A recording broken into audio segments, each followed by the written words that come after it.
We're moving fairly quickly through the build process, and we'll come back to clean up the homepage in just a little bit. And the reason we're not stopping and making everything pixel perfect right now is that we're optimizing for speed. Remember, we're tracking our efficiency and taking note of the time we're spending on each client project.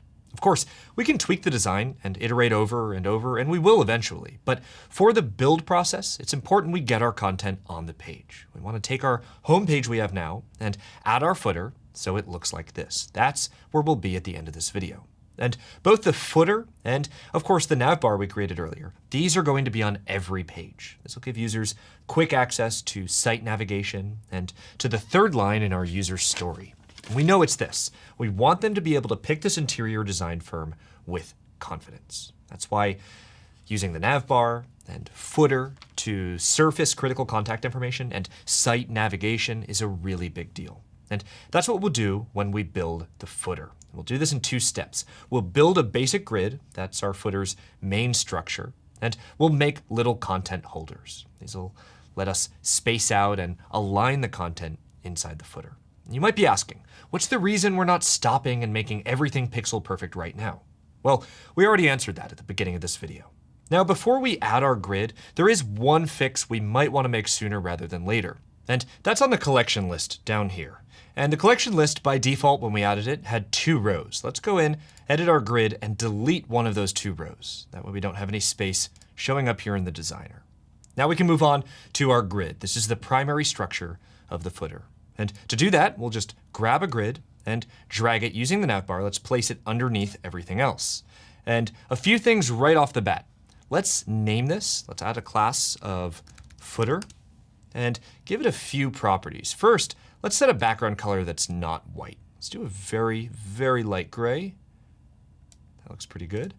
And let's add some padding on the top and bottom. Some breathing room here. Let's do 60 pixels. Let's do 50 pixels, top and bottom. Just holding down Option on Mac or Alt on PC.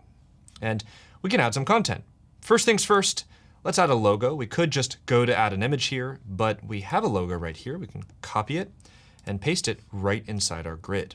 Again, content places itself automatically. It's automatically positioned in the first open cell. Next, we can add more content. Let's add links to the page. And to do that, we need to move into step 2, which is little content holders, aka div blocks. And these div blocks are going to help us organize the content inside our cells.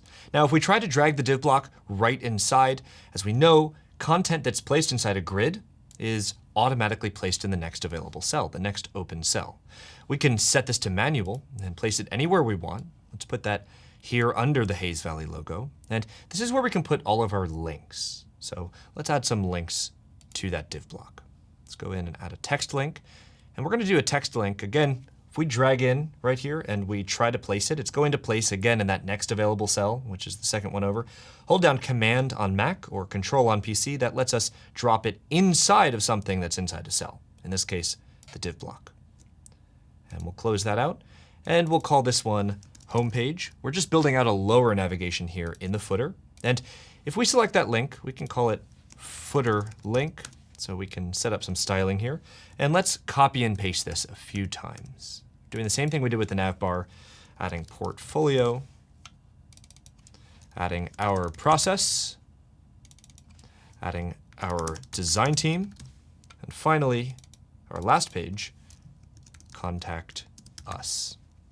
Now, they all have the same class applied. So if we style one of them, it'll style all of them. They all have footer link applied.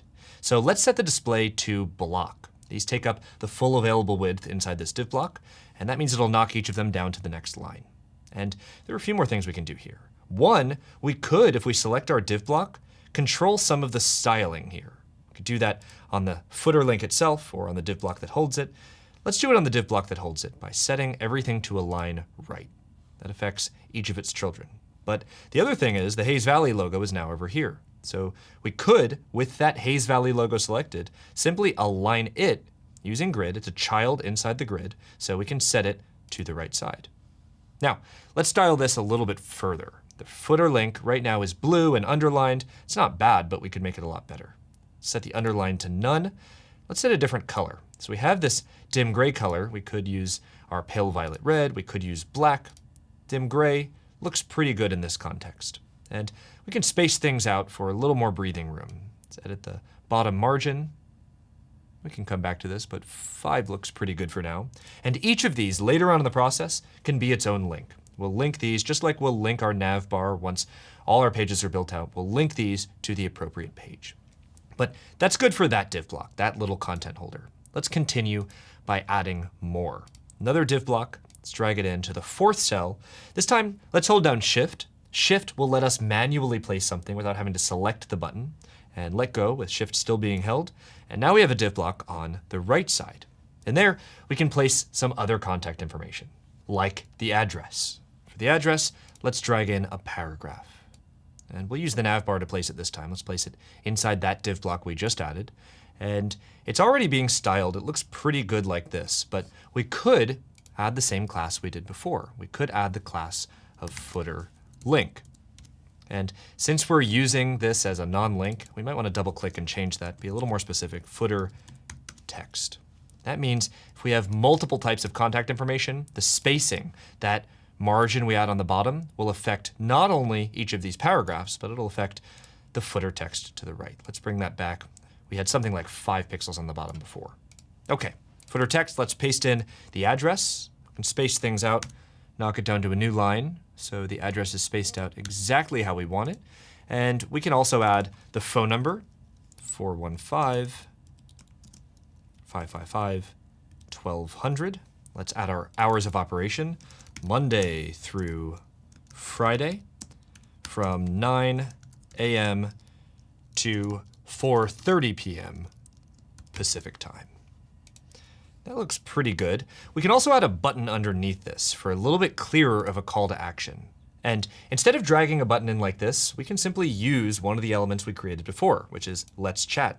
We'll hold down Option or Alt on PC, and we can just copy it right into that div block and position it, instead of on top of the text, let's position it underneath. So we have our call to action down there. Here's the thing about classes. If we make a change on this, if we affect the styling on this one element, it's going to affect the styling for the others. Let's show what happens when we adjust padding. It affects all of them at once, and there's nothing wrong with that, but we might want the styling to be different on this button than these buttons. So 2 ways to do that. We could duplicate the class. We could just click on the right side, duplicate, and create a new class. Or we can inherit all those same properties from the first class by creating a combo class. This is button. We'll call it button smaller.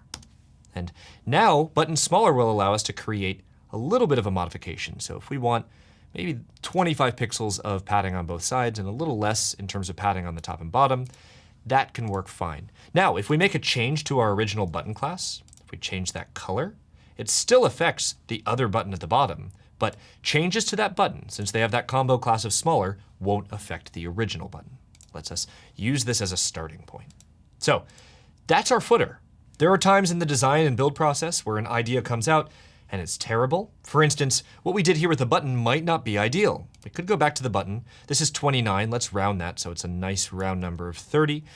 And then here, maybe changing this to 25 on both sides didn't help us. Or just holding down Option or Alt and clicking to remove these properties. And like that, we've built a footer. Again, we have to link this up, but we have our primary structure here. Again, a grid that serves as our primary footer structure, and little content holders, our div block and another div block. We could name these. Again, to keep things organized, that might be a helpful thing. Let's double click and call this little content holder left. And this one could be called little content holder right. But that's a micro detail.